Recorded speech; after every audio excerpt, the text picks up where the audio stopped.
Go up, Ben!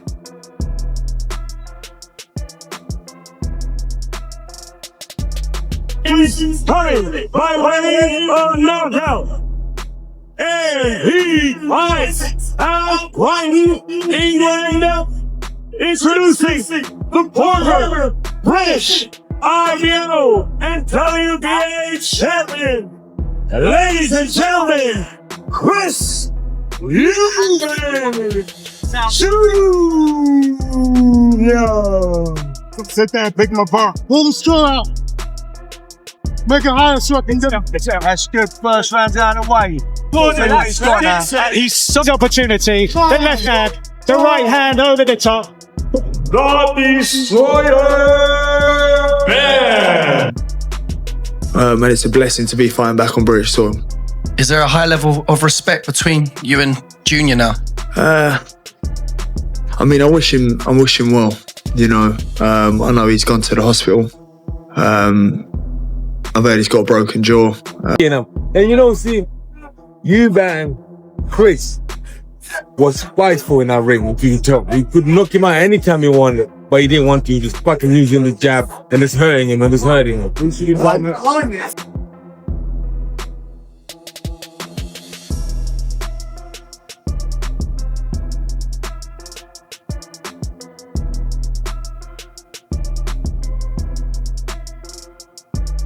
After that match, just unbelievable.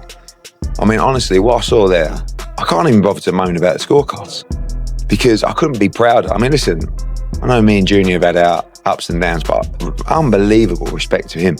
But for my man, Conor Benn, you've just seen the beginning, in my opinion, of one of the biggest stars in British boxing, the people's champion. And for all the rubbish he's been through over the last couple of years, and I know how good and clean this kid's heart is, to see him, you know, I don't think he's quite aware yet of.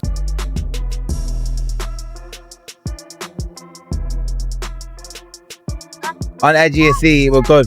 Were you impressed by Conor? Because ultimately he was the lighter fighter in there tonight.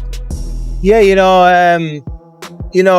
Eubanks is no Golovkin. You know what I mean? You could see the way it started to look tired, but Conor had that energy, moving up the way. He had more energy inside him. But equally matched. You know what I mean? He lived up to the hype, and they didn't let the fans down.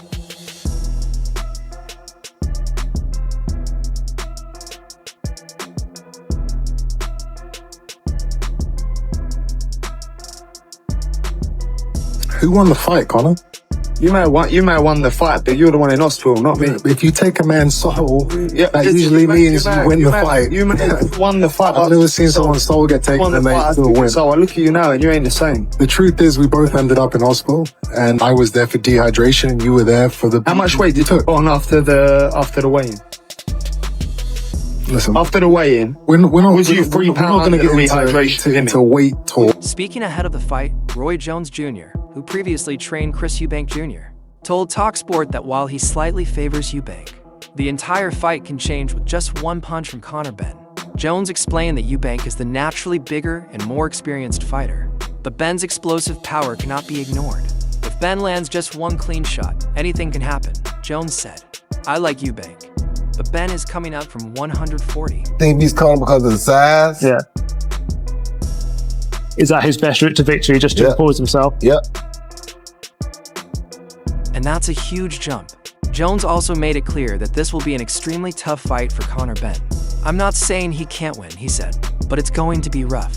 He believes Benn's only realistic chance is to land a massive shot that Eubank can't recover from. According to Jones, Chris Eubank Jr. has sharpened his fundamentals, improved his boxing IQ, and become a far more complete fighter. That makes him dangerous for anyone. When do I splat this egg around the side of his head? When do I do it? How do I do it? Do I put it in his face? Do I put it on his head? Is he going to see me? Because if Conor would have seen him, he might have blocked it and check hooked him. But it was quick. He distracted Conor by saying, "What did you say?" Then he reached for the egg and he clattered him right around the side of the back of the ear and the face. And the egg yolk went everywhere. A lot of the yolk missed him, so it wasn't that embarrassing where he's dribbling with egg. Especially a smaller opponent moving up multiple weight classes. Still, Jones admits that seeing Liam Smith stop Eubank gives Benn confidence heading into the fight. Carl Froch knows exactly what it feels like to face a heated rival after months of tension. His first fight with George Groves was fueled by mind games, and Froch later admitted he underestimated his challenger. After being dropped early, he managed to win by controversial stoppage, then dominated the rematch at. I'd say he's a wide favourite. He's boxed George Groves. He's been in there with Arthur Abraham. He's a big punch in super middles. Do you know what I mean? And his punch resistance might not be what it once was, and might not be the fighter he once was. I'd say he probably is a little bit sharp, but Conor Benn hasn't beaten anyone or fought anyone of the stature of the people that he's performed against, has he? Eubank? If you look at his resume, it's The wins against Arthur Abraham and James DeGale. Super middle as well. Wembley. Eubank and Benn already had their first explosive moment when Eubank smashed an egg in Benn's face during the opening press conference, a reference to Benn's failed drug test in 2022. Eubank also enters with a major size advantage. He has fought as high as super middleweight against top-level champions like Groves, James DeGale, and Arthur Abraham. Meanwhile, Conor Benn is moving up to full weight divisions for their April 26th showdown. But the loss to Liam Smith, that was such a bad loss, but he rectified it, wasn't it? Yeah, but he rectified it in the rematch, and and Liam's a good fighter. You know what I mean? Yeah, true. He was a good fighter. In the rematch, he was dead himself, wasn't he? He was fucked himself. Do you think that he's a heavy favourite, or do you think he's a slight favourite? I think he's a heavy favourite. I don't see what you can base, unless you're just going on like hype or something. But I don't see what you can't. I don't see what you can look. You got to look at facts. I've initially started off with Chris. Even though I wasn't impressed with his last fight, even though I think the inactivity of Conor for the last 15 months might affect it, even though I think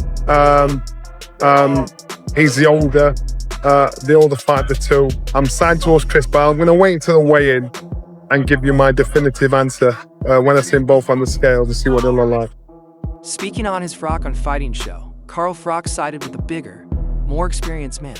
He said, if you look at the variables, size, strength, world-level experience, you have to pick Chris Eubank Jr. Froch emphasized that although Benn knocked out Chris Algieri, impressively, Algieri was far past his prime, so if I'm picking an early favorite. Chris Eubank Jr. is hard to get completely locked in, let's be honest. We've seen it on occasion. He is ready. He has had a fantastic camp. He is training for this properly. He's had a great camp with Jonathan Banks. He stayed in London. He's not gone anywhere.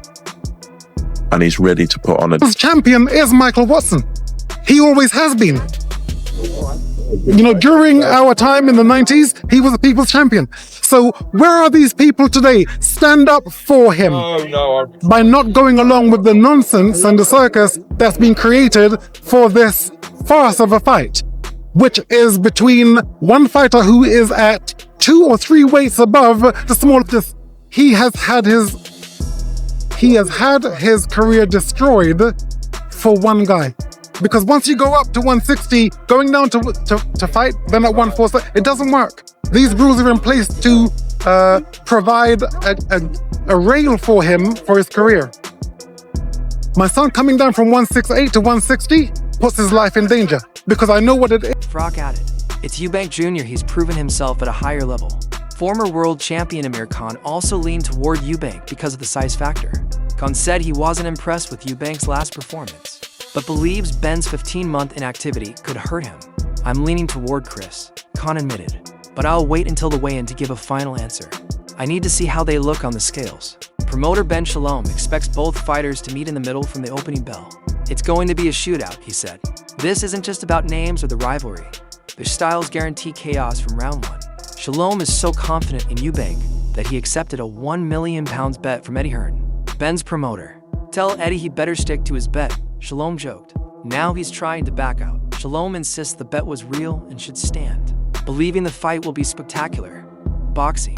Legend Michael Watson labeled Eubank the people's champion, urging fans to support him and reject the circus surrounding the weight differences. There were concerns about whether promoters like Hearn and Shalom are legally allowed